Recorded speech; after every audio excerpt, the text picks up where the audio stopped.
Good afternoon, everybody. Thank you all very much for joining today's webinar. So today we'll be looking at how we can help your clients making the right decisions when it comes to their UK pensions.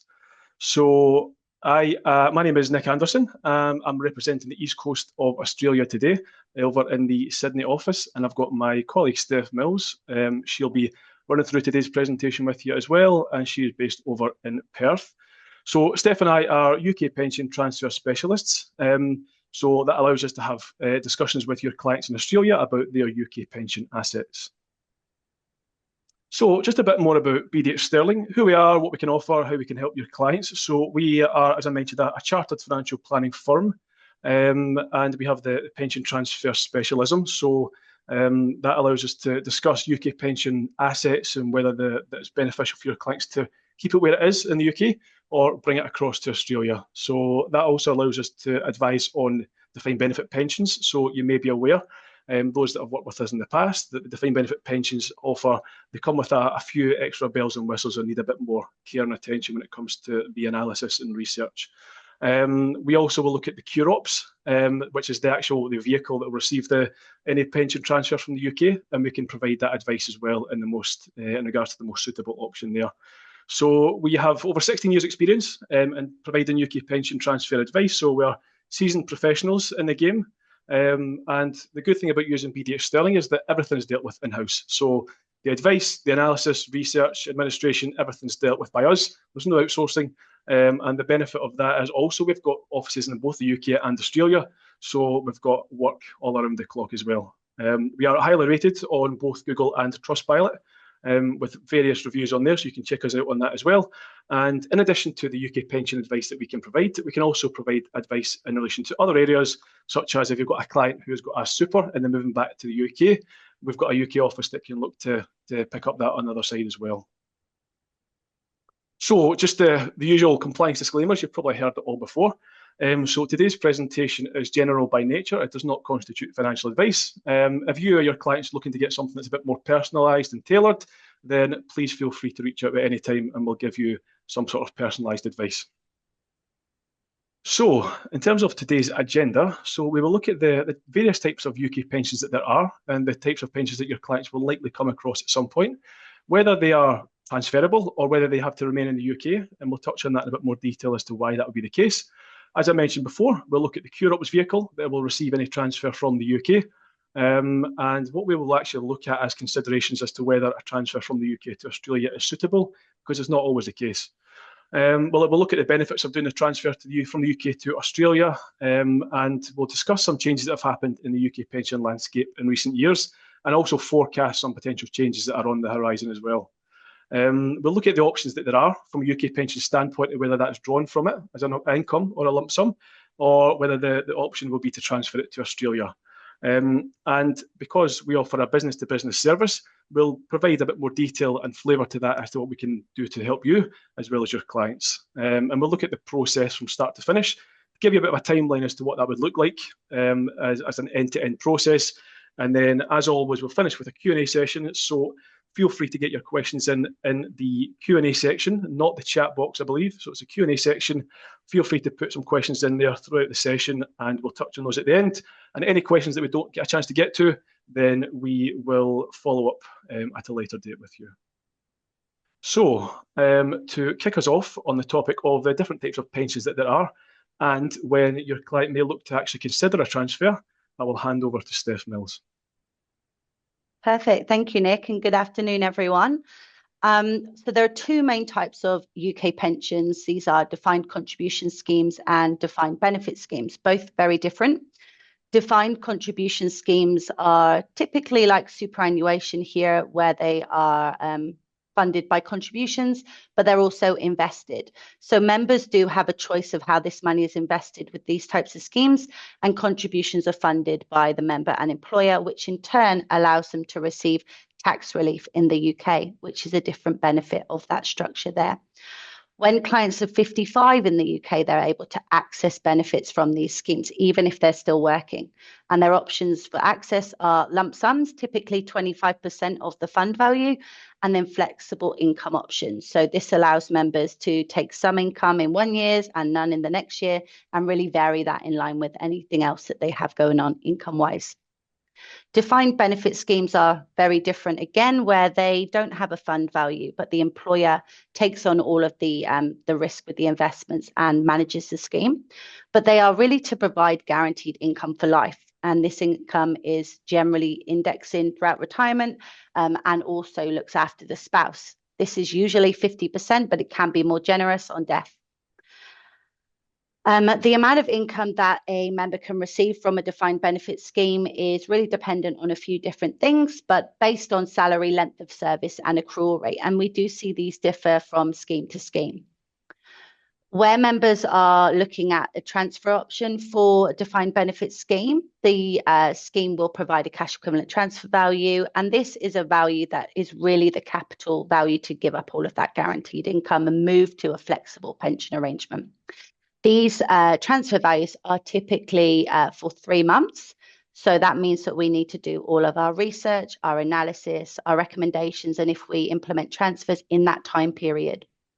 Where the CETV is above £30,000, it is mandated that members do need to take advice from UK licensed advisors, and that's where Nick and myself can come in and assist with that type of advice.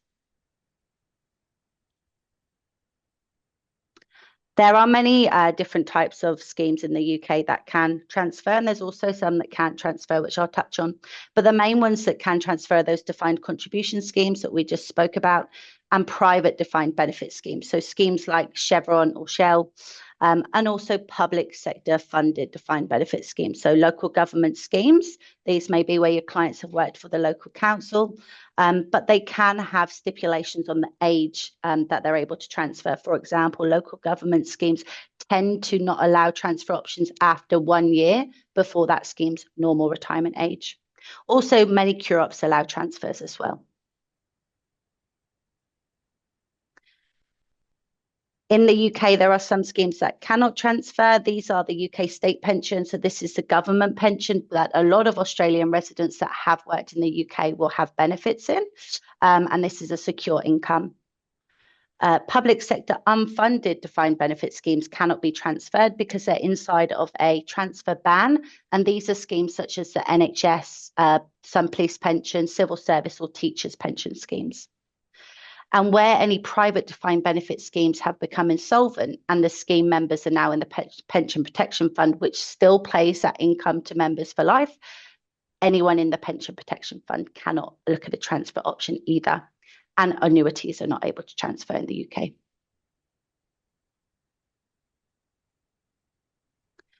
Where we're looking at bringing funds into Australia, they do come into superannuation, but often it is not anyone's existing superannuation unless it's a self-managed super fund.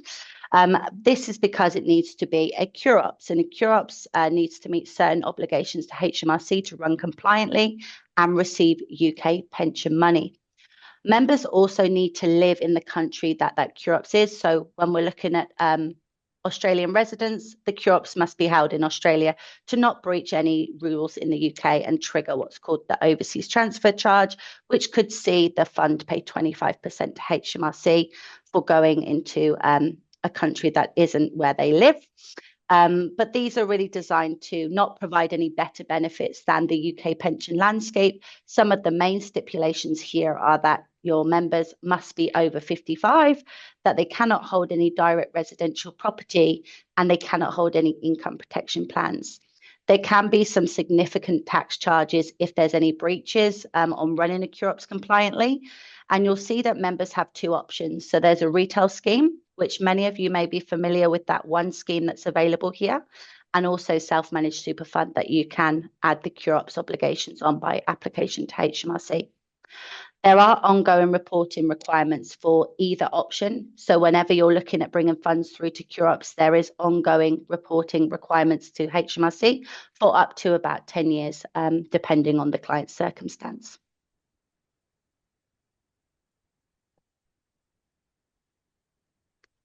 when we are considering transfers of clients' pensions, particularly those with guaranteed benefits, it may be that a transfer is not suitable.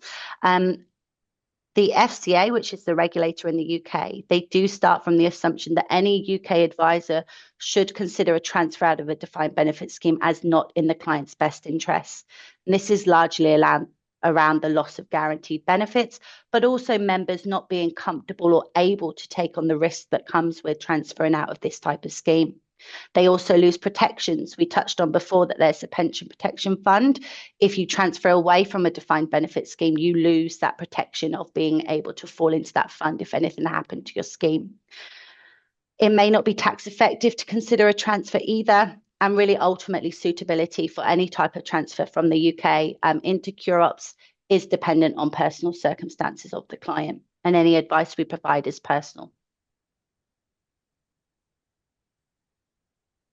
There can be some compelling reasons to bring funds into superannuation into the CureOps.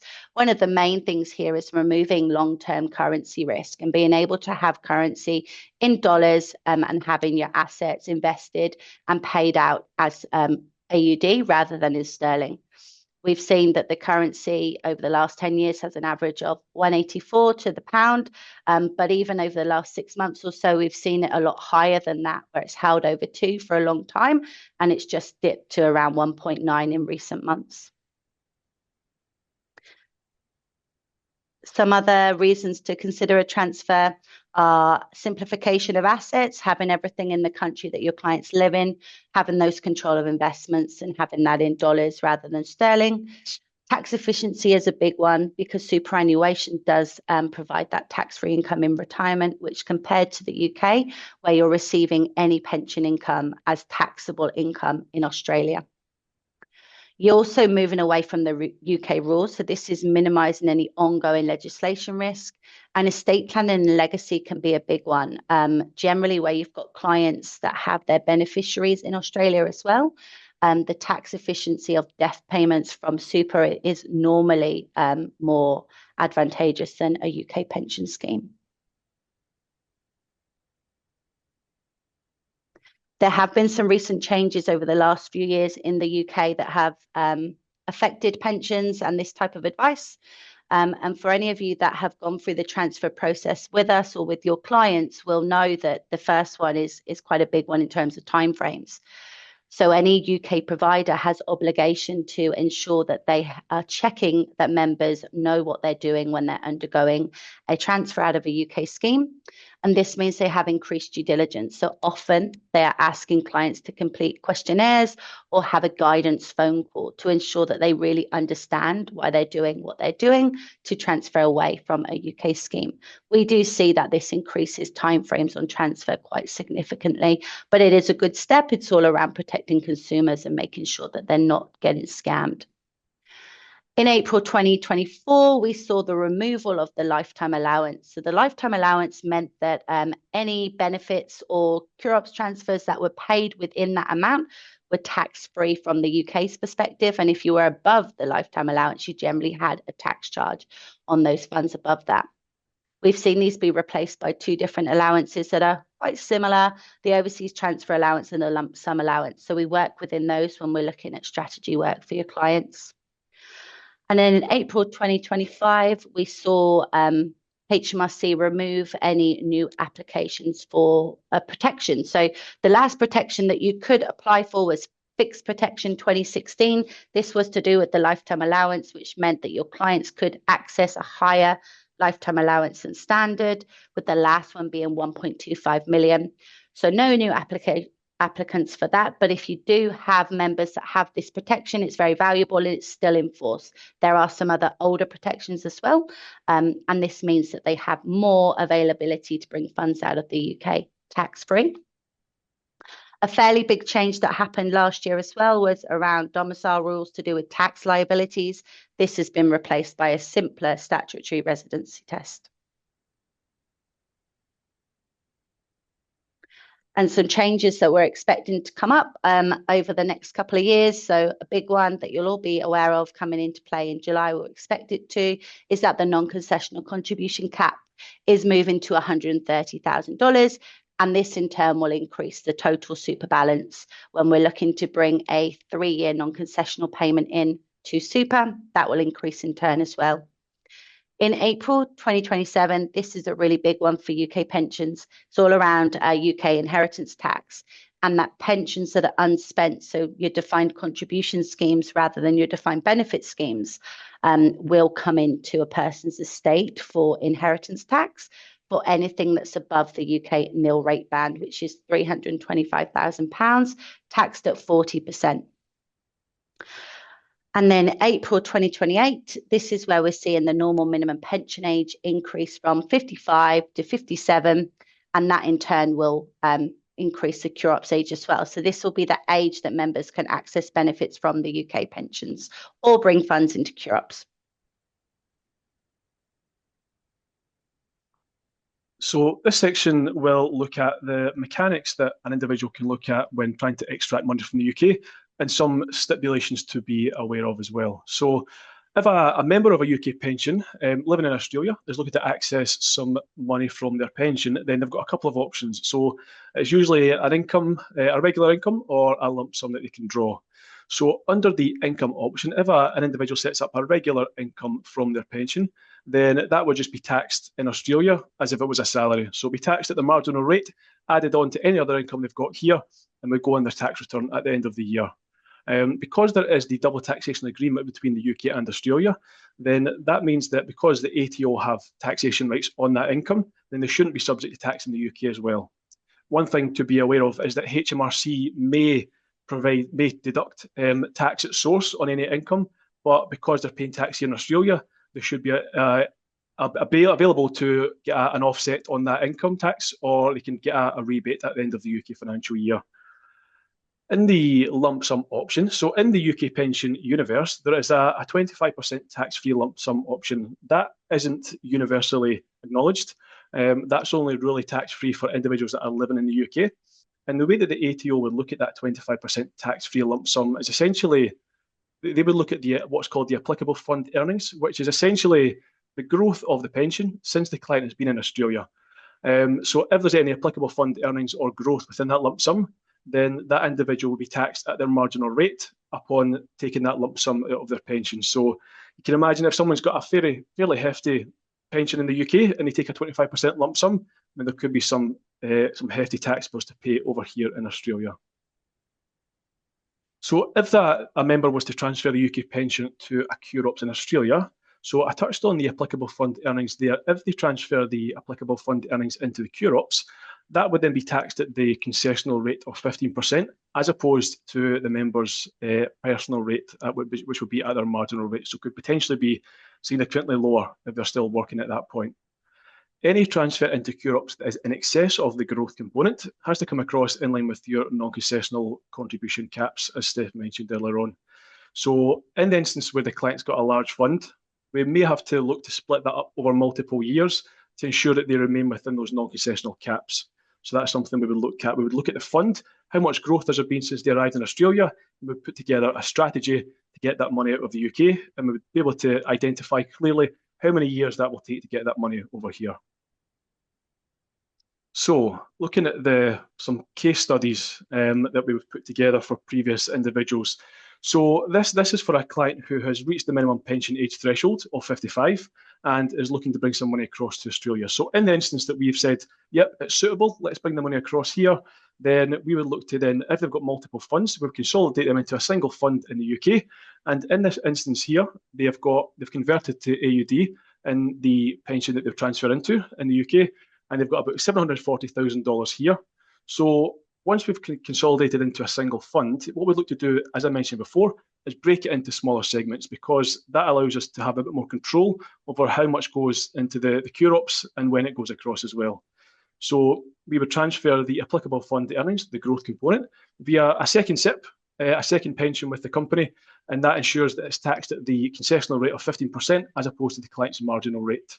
And then in this instance here, after the transfer of the growth, the client's got about $240,000 left in the pension, and they have the option to take the tax-free lump sum from there. And the reason that this differs from the previous segment about a taxable lump sum from the UK is that because we have removed the growth component to the cure-ups previously. There's no growth left in the SIP, and then they have the option to take that lump sum, that 25% of what's left in the SIP. And because there's no growth left, that lump sum is then fully tax-free in both the UK and Australia. So they would get a $60,000 lump sum paid out to their personal bank, and then with the $180,000 left in the pension, they would transfer that to the QROPS as a non-concessional contribution and trigger the Bring Forward facility. And the money would go into the QROPS, and then the growth component, that's a taxable element. That tax would be paid to the ATO either in the weeks following the transfer or at the point of the tax return falling due on the SMSF, if that's a later point in the year. So this case study here looks at what's the options under age 55. So they've not got to the minimum pension age yet.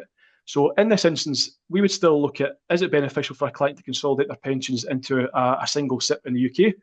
And if that's the case, we could look to provide some sort of ongoing management in the UK, get the money invested appropriately until they get to a point where they're old enough to bring it across here. And then we could look at that option as well. And the reason that we might do that is if a client wants to then really, they want to convert their money to AUD, then they have that option within the products that we've got access to in the UK. So it's not a case-by-case basis. Is it appropriate to do so? And then we could look to put a strategy together if we deem it appropriate to do so.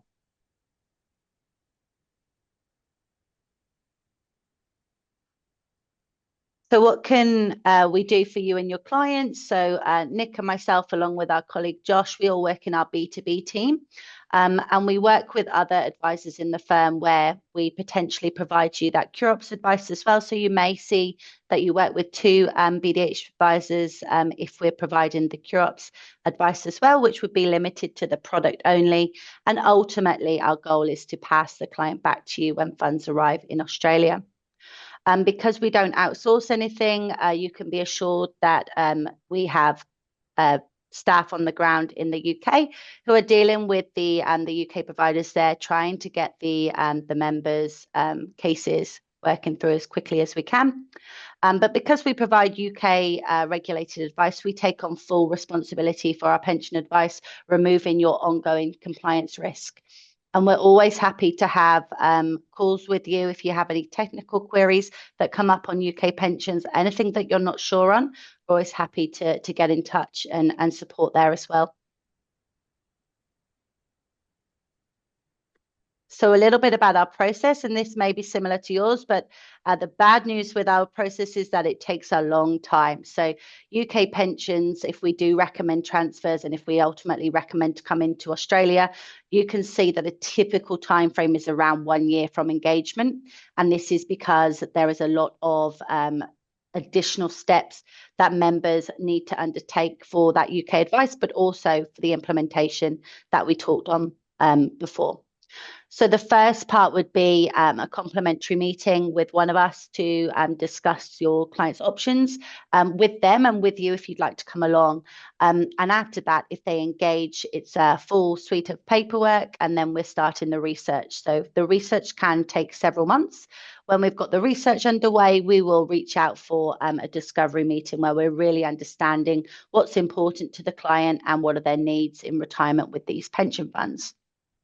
After that, we'll provide our UK regulated advice. And if we do recommend to retain the pension, we will say, thank you very much for your time at that point. And this is why we've recommended that you should keep your fantastic pension scheme. Otherwise, where we've recommended transfers, we do then implement that for you with our UK team. So your clients will have their implementation dealt with by our UK team who are there really supporting on the ground in that country. And yeah, it just does take a long time. So you can see that there are a couple of different steps for implementation along the way, but typically it's around 12 months. And now, like we touched on before, if you do need assistance with QROPS advice because you're not able to provide it under your licensee, we're more than happy to offer that service as well. And we do include that limited advice as complimentary when you undertake our B2B service.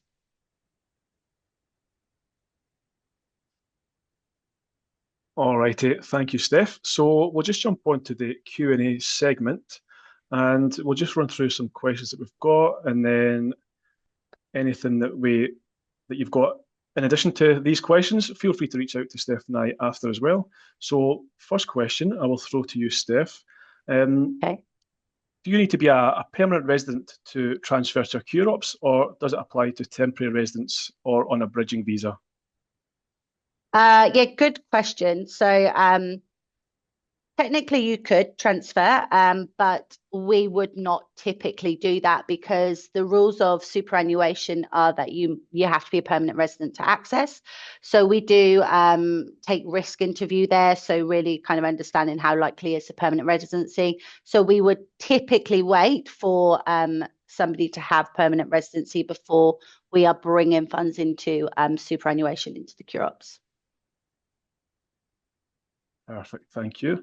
And I'll take this next one. So the question is, for a pension pot that equals about $1 million Aussie dollars, does this mean that it'll take 6 or 7 years to transfer to Australia given the annual limits? So not necessarily. So because the first transfer that comes across to the QROPS is the growth component, the applicable fund earnings. So if they've accrued a large portion of growth over their time in Australia, then that helps reduce the timescale of bringing the money to Australia. So, for example, under that assumption of $1 million in their pension, if the growth component has been $800,000, then they only need to use $200,000 of the non-concessional cap to get the rest of it across. So we would look at how much they've got in super over here right now to make sure they've got enough scope to bring it across. But how much have they got in terms of growth accrued? So it really depends on the client circumstance. It could take a single year. It could take 3 years, 6 years, depending on how much growth they've got. But we would lay that out in a document as well, just to make sure it's crystal clear how long that would take. All right, Steph, I'll come back to you on this one as well. What are the options for someone drawing from a QROPS in retirement?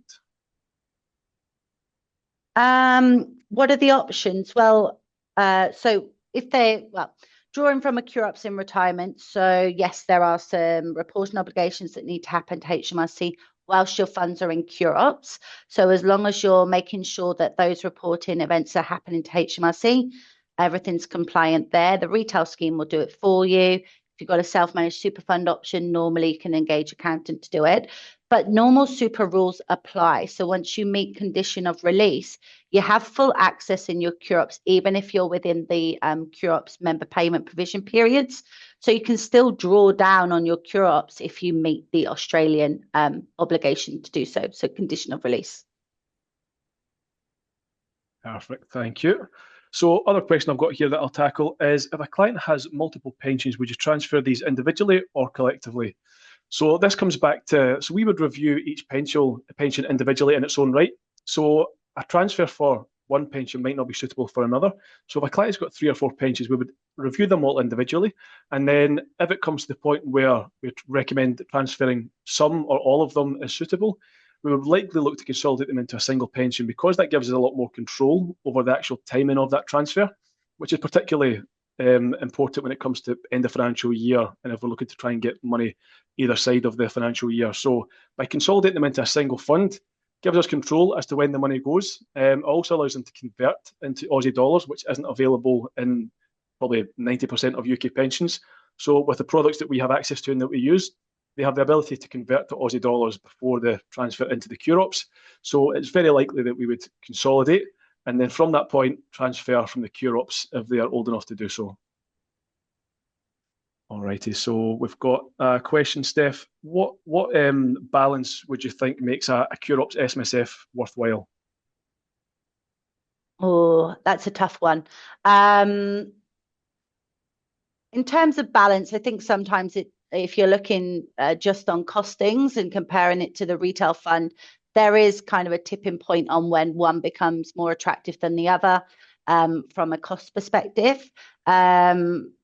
You're kind of getting up into the $300,000-$400,000 or so, but it's always specific to the client and really kind of what product is going to be more appropriate for them as well. Yeah, perfect. So another one here, which I will answer, is if you take a tax-free cash lump sum from your UK pension, whether it's in a SIP or a defined benefit pension, what is the tax implications?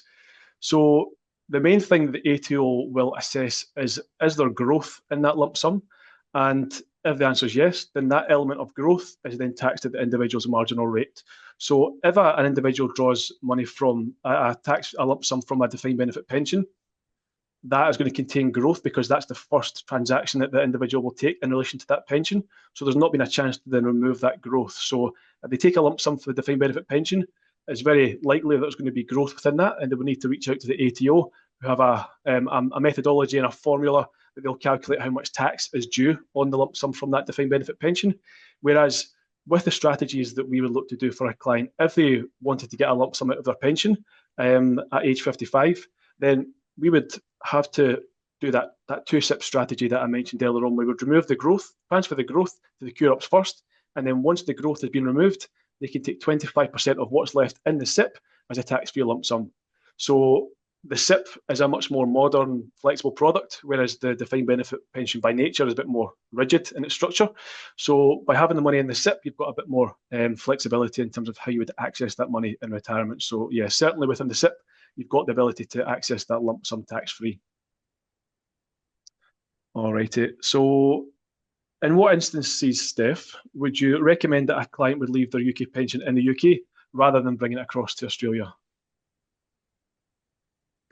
I think one of the most compelling reasons is around the pensions that have guaranteed income for life, and whether or not clients' essential spending needs can be met with other income or those income in particular, but also risk. Clients have got very low or no appetite to risk. Sometimes it's more appropriate to leave that pension there, but it does really depend on the client's circumstances and sometimes the value of those schemes as well. Yeah, perfect. All righty. So this question here, if someone transfers their UK pension into Australia and then goes back to the UK at some point, can they transfer their super back to the UK? So short answer is no, they can't transfer it back. The transfer from the UK to Australia is a one-way transaction. So that's why we always make sure at outset, are they going to be here long term? And we appreciate that people's circumstances change over years. But if they know at outset they're potentially going to go back to the UK at some point, we wouldn't do that transfer in most circumstances, depending on a few other factors. So we would essentially, if they transfer to the UK, to Australia, and then I say if they were looking to go back to the UK at some point, they still have some options there. So we would essentially look to, if they have met preservation age in Australia, then they have the option to access that once they've met a condition of release. So if they've met a condition of release, as you know, they can access their super tax-free, and they can then essentially withdraw that money, have it in their bank account, and they've got it in their pocket when they go back to the UK. So there is options there. It's not a one-size-fits-all. So if you've got clients in that circumstance, then feel free to reach out, and we're happy to have that chat with you as well. So another question I've got here is, will the link to this be sent to us after? And yes, so our marketing team will reach out to you at some point, I think in the next couple of days, with a link to today's presentation, so you can watch that back at your leisure if you would like to do so. So I think that wraps up all the questions that we've got. Anything that pops up after the meeting and you've not had a chance to ask it today, feel free to reach out to Steph and I at some point, at any point actually. So you can reach out to our inquiries mailbox that we've got here, and we would be happy to have an initial chat with you or your clients, and we can see if the transfer process would be applicable to them as well. So thank you again for your time today. We really appreciate it. And yeah, we'll hopefully speak to you soon. Thanks, everyone. Bye now.